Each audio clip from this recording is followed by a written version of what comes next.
Hey, and welcome back. Yeah. Hey. Yeah. Hey. Yeah. Boys. Yeah. Hold on. We them boys. Hold on. We them boys. Hold on. We making noise. Hold on.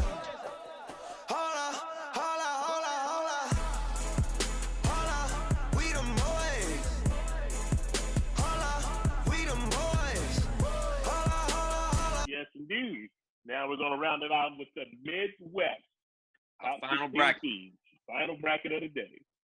First round. All right. Okay, so here's Chad selection. All right. All right.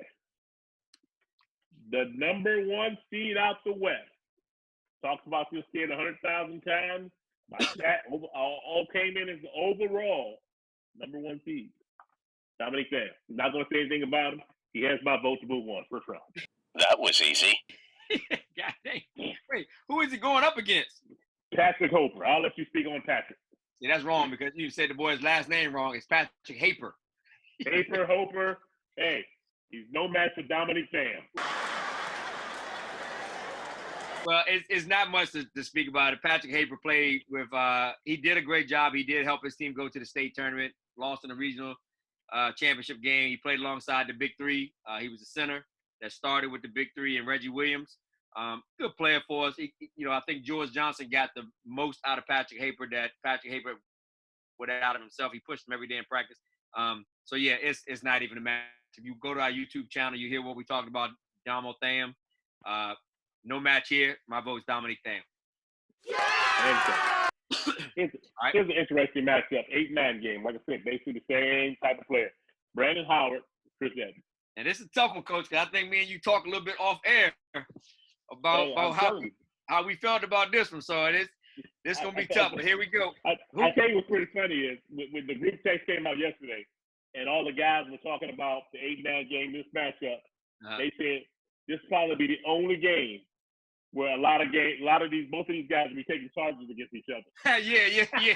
In a pickup game, they're taking charges. Yeah. Because if you look, our stats show Chris Evans was the charge leader for the longest time. Then, of course, Remedios, Carton, Crawley, and Mahmoud came along and beat him. But that was Chris Evans' thing. He would take charges all day long. And then Brandon Howard, he was on the top 5 list, but then they moved him out or whatever. He was right there. You talk about one, and I'll talk about the other. I'm going to talk about my man B. Howard. Okay. B. Howard, undersized small forward. Just make sure you talk about what he did against South Lakes when they had 6'10" and 6'10", and he dominated Julian Vaughn. Julian Vaughn. And he was probably, I was calling him 6'2"? 6'10". No, I'm talking about that Julian Howard. Brandon? He was 6'2", Brandon might have been 6'2". Might have been 6'2". Guard the 6'10" guy, and this had him frustrated the entire night. I'm angry. You hear me? I'm angry. I'm angry. And well, I think he might have out-rebounded Julian that game. Julian Vaughn that game. Yep. But I think South Lakes did beat us, or they beat us 75-70 in the second round of the regionals. Well, right. First round of the regionals, I think. I can't remember what it was, but we lost. But we shouldn't have been there. But Brandon Howard played his ass off. Brandon Howard. Yep. He rebounded, took charges, played the biggest guy on the team, flashed as far as getting to the basket, had a mid-range jump shot. Yeah. So when I look at it again, I see Chris Evans and Brandon Howard being the same player. So, and Chris Evans, the thing with Chris Evans, again, I think we talked about it on the YouTube channel with him. Chris Evans came to us. We came to Wakefield while he was there. And he was a guy who on JV scored 40-something points.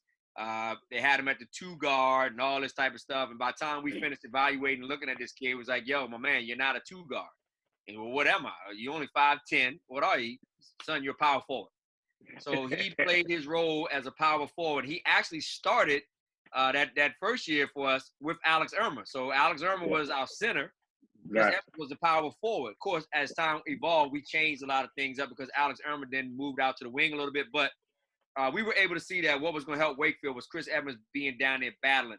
And I know you remember, Coach, every day in practice, before practice, Chris Evans knew how good Geoffrey Crawley was, how good Alex Irmer was, and he would ask us before every practice, which one do you want me to go out and make better? He would ask us that. Which one do you want me to foul? Which one you want me to Absolutely. The frustrate. Who do you you want me to frustrate? He was also our team captain, one of the best team captains, I think, in Wakefield history. And I think a lot of the guys that played with him would say that. Tough as nails, man. He had to switch his role to be something that, you know, would help the team and not necessarily what he thought was best, but to help the team. And he's been our guy, man. These are two great guys. This matchup right here, Coach, is that 8-9, man. Computer did a hell of a job with this one. I wish they didn't do this, but if we had to go with a vote with the guys with the body of work, my vote is going to go Chris Evans. I kind of agree with you. Chris Evans. I thought you was going to go Brandon. I was ready for a fight. Only because he was a leader. He definitely was a leader. And not to say Brandon wasn't, because everybody's not a leader, but Chris Evans was a leader. Yeah. Right. Yeah. I think now I want to say correctly. Maybe you can correct me if you're not. I think Chris Evans got most valuable player over DJ Gilbert. Is that correct? Definitely did. He was co-MVP with Alex Irmer that year. Alex's sophomore year, I think it was, and I don't think Big Alex was too happy about that. He still hadn't talked to us to this day about that. But right, but he did beat DJ Gilbert, correct? Definitely. Okay, that's all I need to know. Maybe that was Alex's junior year.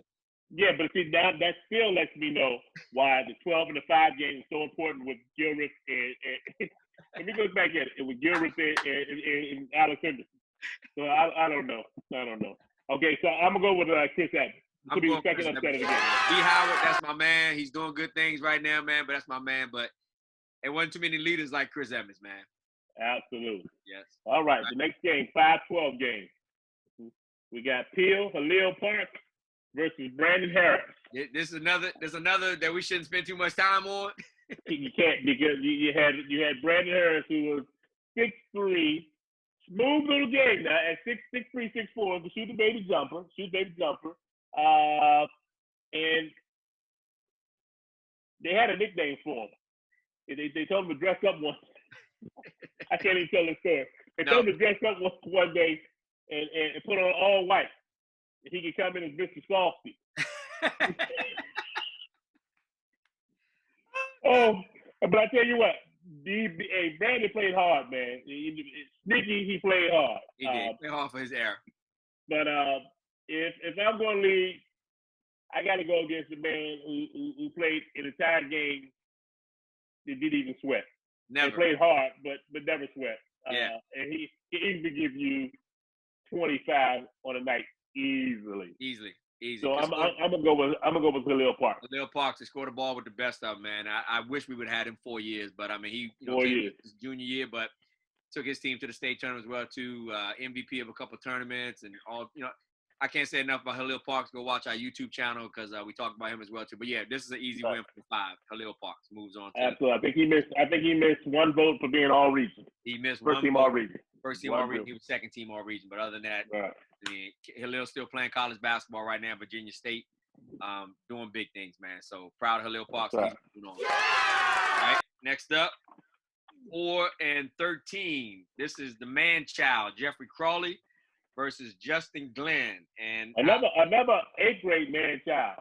Another 8th grade. We saw him at Gunston, and all he was doing was just getting the ball and making layups all day long. Nobody could out-jump him or anything like that. But I think, honestly, Buck, that kind of hurt him because he never developed in the middle school. Never developed.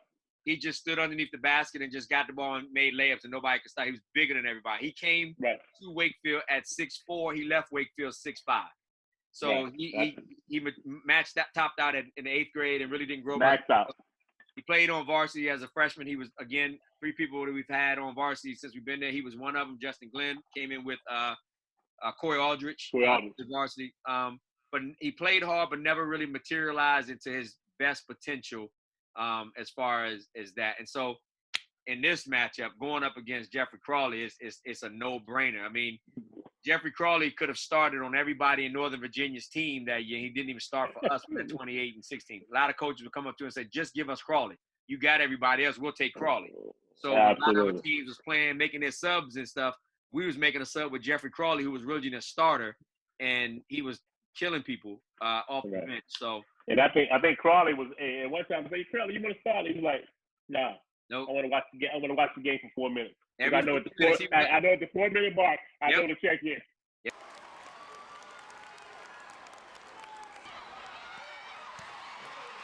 Yep. Yep. Half the time he go check himself in because he was okay. Absolutely, because he did. Go check himself in. Yeah. So Crawley, I think Crawley will move along in this round. That next round, Crawley and Halil Parks is gonna be a tough one. We'll talk about that one later. Moving down the list, we are now at Carey Mathis and Xavier Cooper. Woo. I'll take Coop. Okay. Like Coop, 6'4", 6'3", center. Damo's right hand man. Down low. Rebound. Can shoot the three. Mid range. Can handle the ball. He did a lot of good things within the program with the kids that we had with the team that was built around them. Mm-hmm. So everybody understood their role with Damo, Marquay, Xavier, all those guys. They understood their roles, and he was definitely his senior year a starter. His junior year, he played spot minutes and played a lot. The only thing I had to say negative about Coop was at the point that we needed him, state game, I happened to look on the court, and I was like, yo, we're missing somebody doing a tip drill. And this was right before the tip drill. I had no clue. And I said, Kelly, where's Coop at? And you said, Coop stopped playing tonight, coach. I said, what? Did he tell anybody? But also his family. He was it's a right or wrong. I don't know. That is a game. He got hurt. He got undercut real bad. Oh, beautiful pass to McCall and a foul. Right. And he the last minute he decided he couldn't go. But he was a dog. He was a dog. Yeah. I think with that story, adding to that story, it was such last minute because we had prepared with him and thought he was gonna play. And I think he said he wasn't gonna play. I think his teammates felt like they got let down. Emotional let down.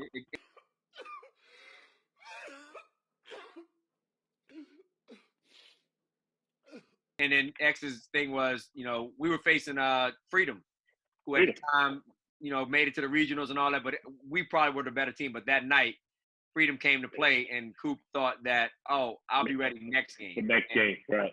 It taught me as a coach to remind kids, there is no next game. You play for now, and you pray that we get through this, but don't try to, think there's a next game, no matter who you're in front of. There is no tomorrow. And that night, Freedom came to play, and they beat us. And we were 22-1 or something like that coming into that game. Absolutely. And lost it. That was their senior year that they was, But anyway, with that, Coop played well for us. But Carey Mathis, man, is a guy who was at the time one of my Stretch Armstrong, man. This guy, I said it on a YouTube channel. He could definitely be in the Valley and smack somebody on Johnson Hill. Hey, mama, what the hell you want with? He just that length that he had. He blocked shots galore. He led us in block shots. He's actually still currently 1, 2, 3, 4, 5, 5th in all-time blocks, and he only played 2 years with us. He could go get it, man. He could score, and that year he played, he had to score for us, and he did some good things for us, man. I just wish he would have really bought into not Wakefield basketball because he did that, but just bought into everyday life. He just a couple issues here and there, but if he would have just bought into everyday life, man, Carey Mathis would have really did some stuff, man. And not to say that he hasn't done anything now, but on that court, man, he could have really did some stuff. So this one, Buck here, could Carey Mathis is 6, Cooper's 11. I mean, this could be an upset. And again, we talk about body of work and guys who you play with. So I'm gonna let you handle this one and agree to disagree. As my man, bless his heart, Stuart Scott would say, He was cool at the other side of the pillow. Man, Carey Mathis was a smooth player, man. Give me Carey over X 6'11" game. I'm gonna go with Carey Mathis as well too, man. Definitely. Yes, sir. All right. Moving on. Xavier Evans. This is a 2020 graduate. 2020 graduate. To him and Aaron Queen. Aaron Queen. We didn't get a chance to talk much about Aaron Queen because he was facing against Kenny James in the first round, but these 2020 grads, Xavier Evans and Keenan Morris. Keenan Morris played for us. Again, probably down to down times that we had or whatever, but hard worker, defensive-minded kid. Absolutely. Played his role for Wakefield, and then was a good player. Good player. He got spat out at the 14th seed. Yeah. Just a good kid in Xavier Evans. First team all district, first team all region. Yep. Has a lot of talent. Yep. A lot of talent. I'm looking forward to seeing what happens in the next couple of years with Xavier Evans. Absolutely. Absolutely. So, I mean, I think it's safe to say that Xavier Evans moves on to pick Carey Mathis in the second round. Absolutely. Right, down to the last two selections. We topping off with the last Allen brother, the oldest, as nicknamed AKA the Big Bully, Anthony Allen, going up against the big man, Rob Starkey. This will be a good one. He's not one of the Starkeys from the what's that movie with the dragons? Oh no, this one. You know the movie with the dragons. The girl had the dragons. No, I don't know this one. The HBO special with the dragons, man. Puff the Magic Dragon? I don't know no dragons. What the hell? Oh, with the dragons. What's the show with the dragons, man? The lady had the dragons. Everybody wanted to get into. Dragons. Oh, the one I never watched, but you watched all the time. Yeah, I never watched it. I'm having a brain fart right now. Dang it. Brooke gonna have some fun with editing this part. Absolutely. But it's on HBO. 8 seasons. God dang it. Game of Thrones. Game of Thrones. Yes, Game of Thrones. He's not part of that family, Stark family. Yeah, okay. Okay, see, I don't know the show. I never watched Game of Thrones. I'm one of the 1%ers that never watched it. So, well, yeah. But anyway, you have 6 months to watch it. You're right. You're right about that. You're right. There you go. I'll take Robert Stark. All right. 6'6".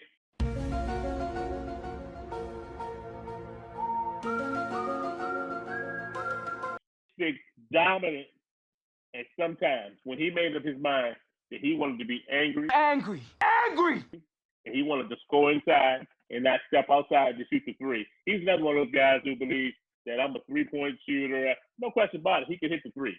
Okay? But he got most of his points from inside. So I ask myself all the time, if I score 20 points inside, why do I want to go outside to try to get three? I'm going to continue to keep scoring points where nobody can stop me. I remember he had a big game in the state tournament. I believe he scored 26. 20 points in the state tournament game against Verona. 20 points. Yeah. Had a hell of a game, you know. All screen and roll. And there is nothing more basic, and yet nothing executed any closer to perfection than the Utah Jazz pick and roll. Buck in the clock. Now Malone screen. Stockton to Malone to the hoop. And that was his junior year. Yes. Junior year. So we were excited about him going back to his senior year. And like I said, he brought into the program, understood his role. And it's going to be tough between him and Anthony Allen. Yeah. So with that, Anthony Allen played on that 05 team, and you don't hear Anthony Allen's name as much as you do Kenny James, Alex Erman, Nate, Islet, Geoffrey Crawley, all that good stuff. But I tell you what, man, and I know all those guys can agree with us, it ain't no team without Anthony Allen. That dude was the glue to our success and how hard he played. And you could never question that. And that's the problem that, in practice and stuff, no one could ever question Anthony because how hard he played. Buck, I'll tell you this quick story.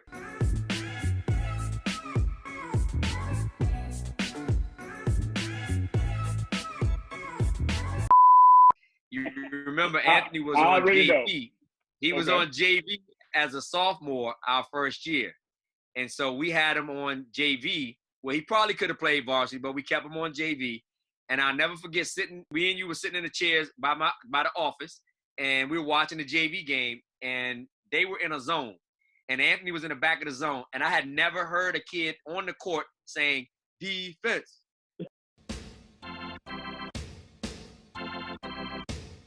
Defense. He was talking to himself and to his players, and he was pointing to everybody going. I said, what the hell? I had never seen anybody do a defensive chant in the middle of the game. Usually the bench does that. And, right. you know, just this kid has just always been the heart and soul of our team. 9 times out of 10, if there was a technical foul involved, Anthony had something to do with it, but it wasn't him getting the technical. And he walked by the bench to me and you and go, I'm in his head now, coach. We good.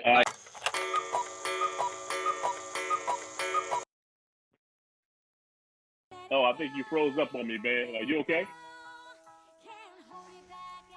Your internet connection. You froze, my man. There you go. The little things that he did, like he would shoot the short little chicken wing elbow to the player when the ref couldn't see it, and you know he smiled and laughed, and that guy was the glue to the 05 team. And I know he doesn't get a lot of credit for that team, but he definitely, man. So I mean, Go ahead. It's a quick story.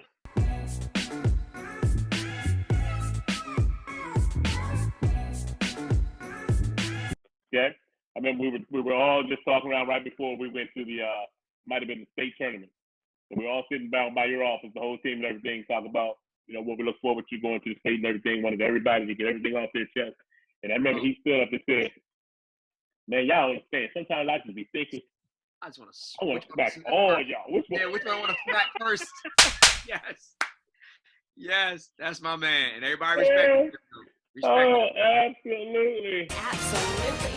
Definitely. I love Andrew and I love Andre, but definitely the toughest Allen. They might have had their backyard fights and all that stuff, and I don't know who won them all, but my money would go to Anthony, man, because that boy, man.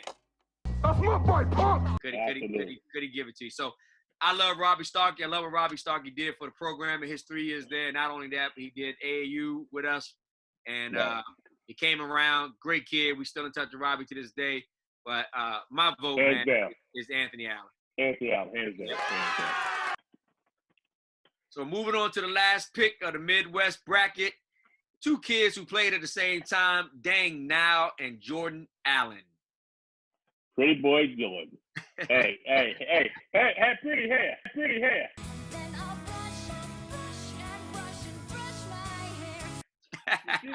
Can shoot the hell out of the ball. He can really shoot it. But like I said, he started about 6 games for us. Yeah, I mean, it was the thing of practice. I can hit 15 threes. Yeah. In the game, I go 1 for 14. Yeah. It was about to transition again from practice to carry over to the game. Yeah. But he was a pretty decent player for us. Yeah. So I can't even knock it. He just happened to fall into the Dang Now, who's first team all district, first team all region, first team all state. So that's tough. That's tough. And like I said, you look at our YouTube channel, we talked a lot about Dang Now.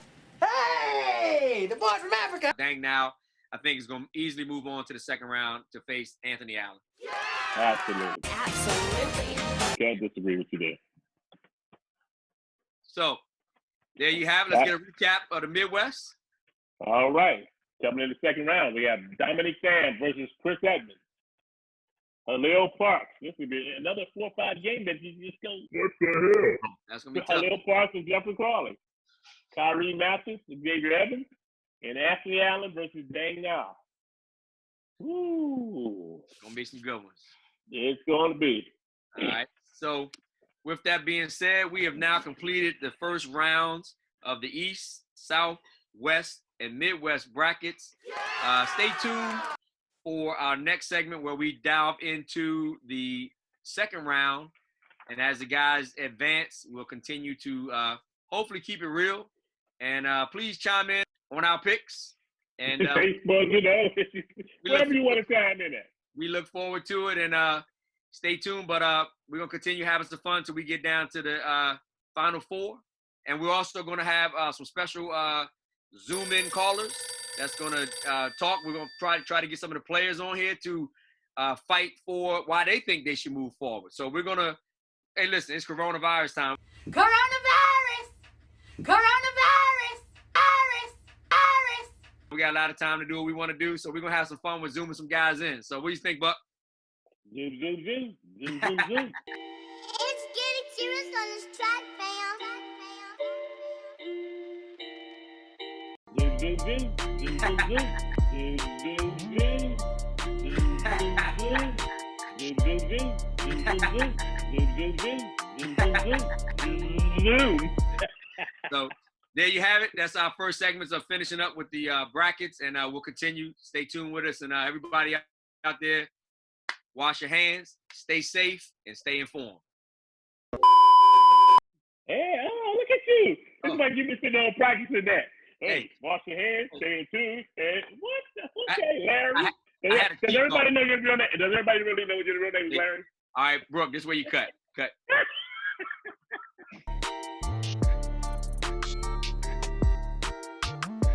Okay, Larry. Hey, you know what we should name the show? Remember how they say Chuck and Larry? Yeah, Buck and Larry. Chuck and Larry. We might, hey, you know, we're going to do that. We're going to switch it. That's good. We them boys.